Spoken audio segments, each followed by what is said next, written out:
नमस्कार, आप देख रहे हैं secret crime information service foundation news. हम आपको दिखाएंगे देश और दुनिया की तमाम बड़ी खबरें। बीसलपुर से पीलीभीत को जोड़ते हुए टनकपुर को जाने वाली सड़क हो रही गड्ढों में तब्दील, जबकि इस सड़क से जिले के तमाम जिम्मेदार अधिकारियों से लेकर जनप्रतिनिधियों का आना जाना रहता है, लेकिन किसी का गड्ढायुक्त इस सड़क पर ध्यान नहीं जाता।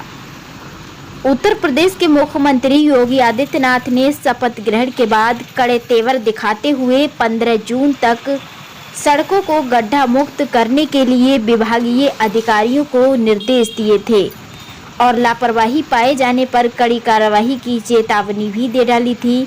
मगर बीसलपुर पीलीभीत मार्ग की आज भी हालत बहुत ही दयनीय है। बरसात के समय में देवा नदी में बाढ़ आने पर हर वर्ष इस मार्ग पर आवागमन तक बंद हो जाता है और आए दिन गड्ढों की वजह से सड़क हादसों में लोगों की जानें जाती रहती हैं। जिम्मेदार जनप्रतिनिधियों ने भी मौन व्रत धारण कर रखा है, जबकि जनपद पीलीभीत की जनता ने सत्ता को 4 विधायक और 1 सांसद दिया है और सभी जनप्रतिनिधि इसी मार्ग से होकर गुजरते हैं, मगर किसी के कानों में जू तक नहीं रेंगती, जिससे लोगों में काफी रोष व्याप्त है। बीसलपुर पीलीभीत रोड की बहुत ज्यादा दयनीय स्थिति है। आपने कई बार ज्ञापन दिए हैं मगर कोई संशोधन नहीं हुआ। इसके लिए आप क्या कहेंगे? सरकार जो है दावे कर रही है कि हमने सभी रोड गड्ढा मुक्त कर दिए हैं। बहुत ज्वलंत समस्या है जनपद पीलीभीत की। गत वर्ष बरेली रोड की भी यही स्थिति थी, जिसको लेकर आंदोलन किए गए, ज्ञापन दिए गए, जिसकी स्थिति सही की गई। उसी समय से बीसलपुर पीलीभीत मार्ग की स्थिति खराब है।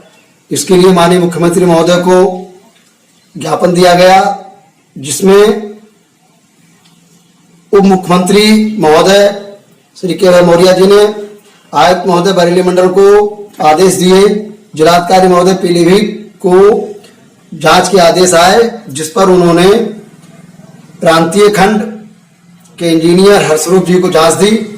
उन्होंने जांच को ये कह के निस्तारण कर दिया कि ये रोड NHI में राष्ट्रीय राजमार्ग को हैंडओवर कर दिया गया है।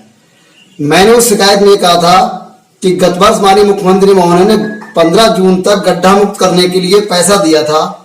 जब आपने वो रोड को सही कर गड्ढा मुक्त ही नहीं किया, आप बिना गड्ढा मुक्त किए बारिश के बाद आप NHI को हैंडओवर कर दिया, तो पैसा कहाँ गया? शासन का पैसा, सरकार का पैसा, पब्लिक का पैसा है, जो टैक्स और पब्लिक का बहुत मेहनत का पैसा है। पब्लिक जनता, हम लोग सरकार को रोड टैक्स देते हैं, गड्ढा टैक्स नहीं देते हैं। यदि सरकार को गड्ढा टैक्स लेना है तो रोडों गड्ढे युक्त रहने दे, ना बनाए। उसका अपने टैक्स का नाम गड्ढा टैक्स वाहनों का रख दे। दूसरे, इस रोड के मरम्मत न होने से कई दुर्घटनाएं हो चुकी हैं, कई लोगों की जान चली गई। अभी गन्ना पड़ता रहा, अभी गेहूं का, अभी भी मंडियों के लिए गेहूं आ रहा है। कई दिन से बारिश हो रही है, जिसमें पूरा रोड दलदल हो गया है और वर्षा ऋतु के 4 महीने शेष हैं।